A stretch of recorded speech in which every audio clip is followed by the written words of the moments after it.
Dino Campana, il fuoco e la follia della poesia. Questo video è dedicato a una delle figure più enigmatiche della letteratura italiana del Novecento, Dino Campana. Un poeta il cui destino fu fortemente legato alla sua condizione mentale. Un legame che forgiò non solo la sua esistenza travagliata, ma anche l'eccezionale, unica tessitura dei suoi versi. Preparatevi a un viaggio nell'animo di un poeta di rottura, la cui vita fu un'odissea di genio e tormento. Nato a Marradi nel 1885, Dino Campana mostrò i primi segni del suo squilibrio mentale già nel 1900, durante il liceo.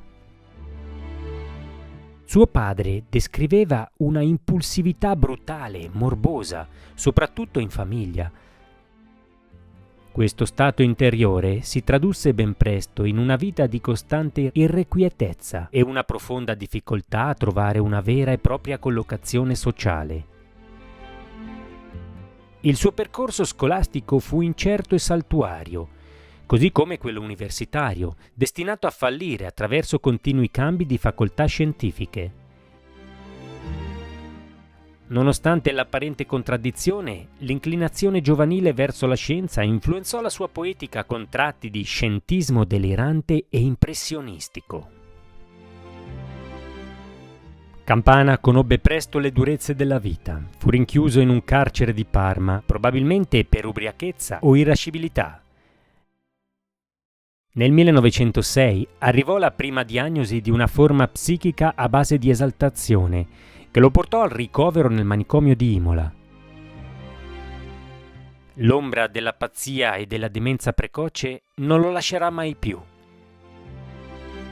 Questa irrequietezza assunse la forma di un vero e proprio nomadismo, spingendolo a lunghi e avventurosi viaggi in Europa e persino in Argentina. A Firenze, nell'ambiente culturale giovanile, era spesso visto come il poeta pazzo, una figura singolare e miseramente vestita, incapace di un vero scambio intellettuale. Un evento doloroso fu il rifiuto all'arruolamento militare nel 1915, ufficialmente a causa della sua infermità. Questo duro colpo lo gettò in un periodo di crescenti malesseri e irrequietezza. L'arte come riscatto, la nascita dei canti orfici. Nonostante l'estrema fragilità, Campana manifestò una tenacia incredibile nella sua attività creativa. Per lui la poesia non era semplicemente espressione, ma un fatto eccezionale, una rottura della norma. Il suo squilibrio interiore non fu una causa diretta della sua arte, ma piuttosto una sorta di insoddisfazione perenne, come una specie di prolungata e tesa rivolta contro ogni tipo di normalità.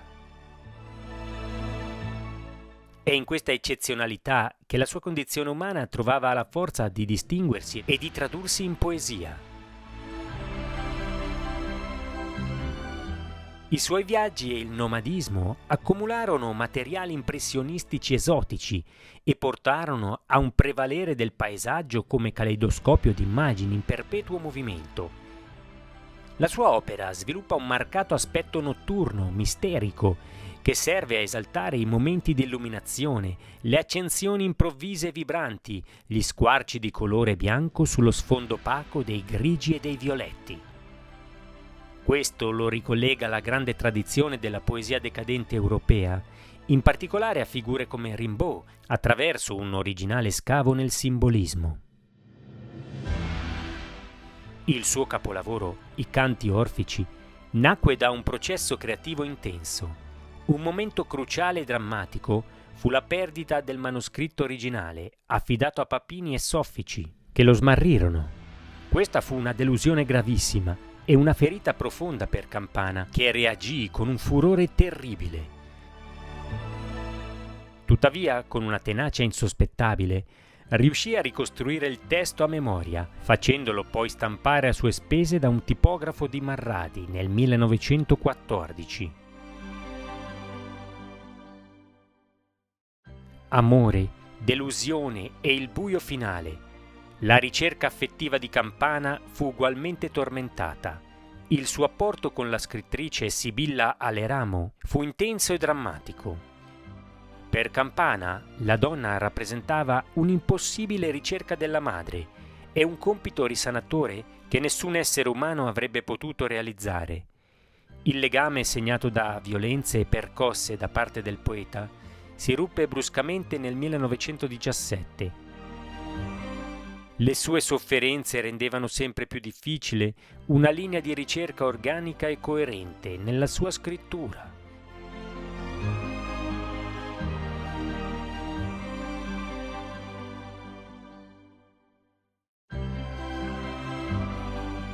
La fine fu tragica.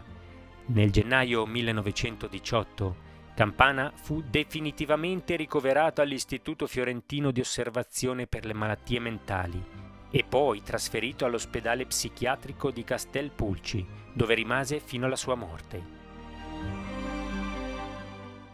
La vita di Campana è la testimonianza di come la condizione mentale non sia un mero impedimento, ma possa innervare e plasmare una visione artistica dirompente.